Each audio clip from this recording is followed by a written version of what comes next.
Okay, so these three sensory issues reveal so much more about autism that you probably didn't even realize. And this is so interesting. I love talking about this stuff. Let's get into it. Don't go anywhere.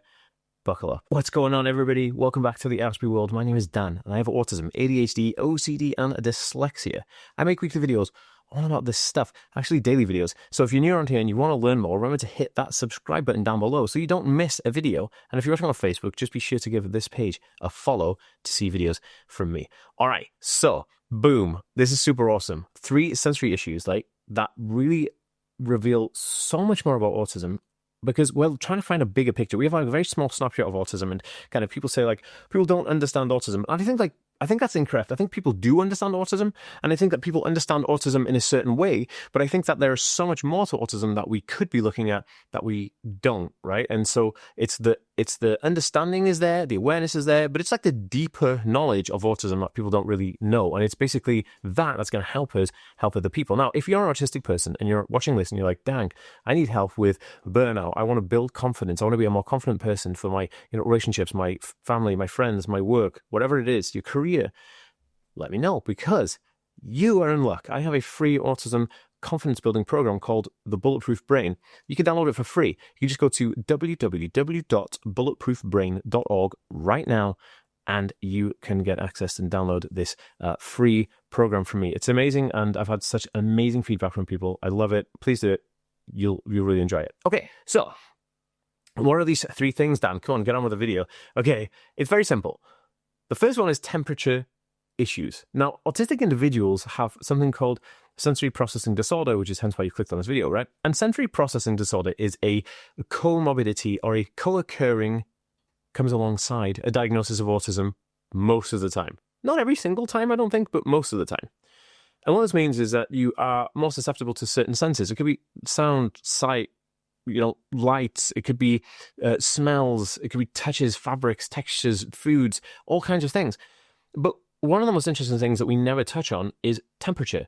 Now, this is quite funny because I'm so susceptible to temperature, my own body temperature. And it's because I am always running kind of hot. And this is really weird. Nobody talks about this. Like, I feel like autistic individuals run hot quite often, right? And then I've just called you out. I get it. You have to give this video a thumbs up. If you're like, dang, he knows me. What's going on in my hair? He knows me, right? I'll be like, yeah, because I am you. I'm you, but like, I know how you feel because I have been there. I am there, and I'm an autistic adult just like you. So, temperature changes. This is an example of how it works, okay? If anything that I need to do outside of my realm of my kind of comfort zone or the realm of my kind of like routine, then becomes a temperature increase. So DIY in the house. Oh my goodness. So DIY, if you're not familiar with do it yourself, which is like the term used for things like hanging a painting, putting together furniture from IKEA, building something or painting a wall or putting wallpaper up or something like that, right? This is all stuff that you do in your house. Is kind of like your fittings and fixtures. And I had such a difficulty with this, where if I was to do any DIY, I'd get so hot of the thought about it. I'd have to do DIY on my underpants. It was really funny. So we'd never have like friends and family over if I was doing any DIY because I'd basically be naked. And so I couldn't do that. And so you'll see a lot of autistic individuals will like to be shirtless or topless or just in their underpants a lot of the time. And this is because their body runs hot because they are outside of their comfort zone for some reason. Now, I have managed to help with this by learning more about DIY, so I'm more comfortable going ahead and doing something that's more DIY, which is really interesting. So I'm able to keep my clothes on.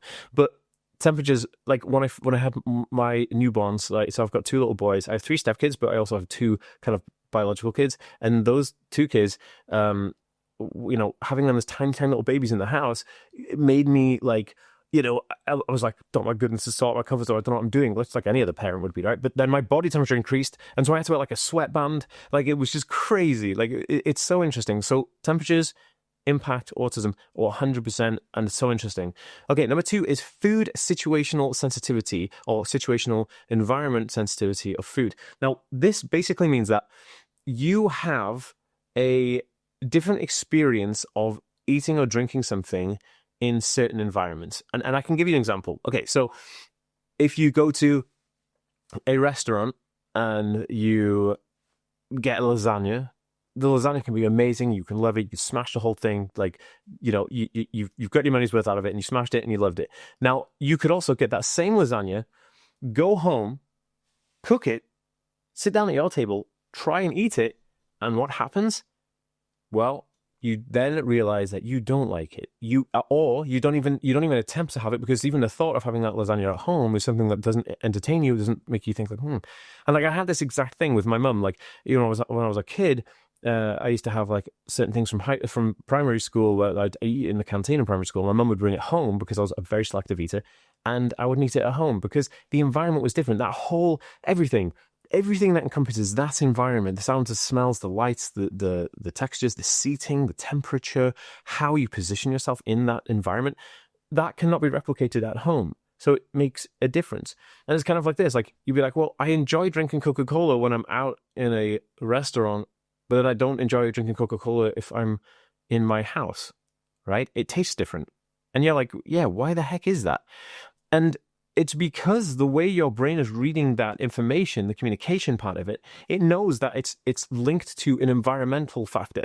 And this is really interesting. So one of my sons likes connecting certain snacks with certain events or environments. Like, if I'm cutting or mowing the lawn, he wants to eat a certain snack whilst I'm mowing the lawn. If he's watching a certain TV show, he wants to eat a certain snack with that. Now, it's part and parcel. It's like a comfort thing, but also it's a neurodevelopmental thing. So I think that when we look at this bigger picture, we realize that we're not actually just really selective, or we're not actually picky eaters or awkward or being difficult. We're actually just experiencing an environmental situation for sensory processing disorder, which is really interesting, right? And if this is blowing your mind, just comment down below, let me know, because I want to know if you relate. I did a video all about this, right?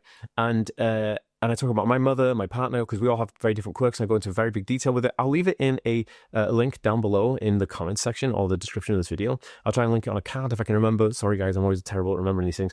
And if you're watching on Facebook, I'll link it in the comments. If I haven't linked it, call me out and be like, Dan, where's that video you've linked? But basically, if you want to find it, the video thumbnail is just me holding up like a ketchup bottle, and it's kind of, there's two different things. There's ketchup, and then there's ketchup out of the bottle or something.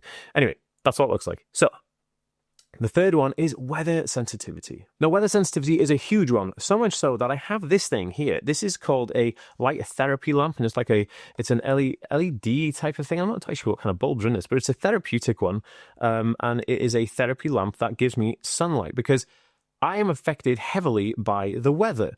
Now, when it's nice and sunny, and when it's like, not too breezy, life's good. I really enjoy, the weather makes me feel a certain way. But when it starts to get dark, windy, cold, snowy, rainy, all those things really impact my mood, and almost to a point where I just hit absolute like depressional. And there is a disorder called season affective disorder, but I think that autistic individuals are so sensitive to weather for a few different things. So season affective disorder, yes, and hence why this lamp really works, by the way. If you're interested, I will leave a link for this down below. You can get it on Amazon. I think I paid like $20 or something for it, but like, it's amazing. It's USB-C powered, like, it's so thin, you can travel with it. Amazing. I got that on for like maybe 15 minutes in the morning. Absolutely fantastic. Helps with the dark days, and I love it. So definitely look at this lamp. If it's something that impacts you, definitely check out the lamp. I'll leave a link down below, and it is an affiliate link, so if you do end up buying it, I think I get like 10 pence commission or something on it. I don't know, but it helps me, helps the channel, helps you. Now, there is another type of weather condition that impacts our weather environment, that impacts an autistic person's mood and ability, and that is wind, right? Or harsh sunlight. Now, harsh sunlight can be so impactful to an autistic person's sight that it's so overwhelming that they want to wear sunglasses all the time, completely all the time. Like my partner, she can't stand the sunshine, too much glare, even though she can deal with sunshine a lot more than I can due to our eye color, right? And so she has dark eyes, I have light eyes. But one of the things that really rocks her is when it's windy. If it's so windy, if it's windy and her hair's blowing everywhere, or it's windy and you can't get something, or your coat's blowing everywhere, you're getting pushed around, the sensory trigger from wind is so overwhelming that it's kind of like it's something that you want to avoid going out because it's so bad, right? Like, we as autistic individuals don't want to go out because we don't want to socialize, or people scare us, or all those things, right? I see. Give us a thumbs up if I just called you out. But in terms of like the weather, when you add into the mix that weather could also be a causing factor for you to stay in the house, it just kind of escalates into something and you're like, oh my goodness. So weather is a really big one. And I think that like more research needs to be done in this area where there's other sensitivity triggers that will impact autistic individuals, not to mention rejection sensitive dysphoria. Oh yeah, I called out. If that is something that you're interested in, comment down below being, Dan, I want to talk about rejection sensitive dysphoria. It's a doozy. All right, guys. See you in the next one. Peace.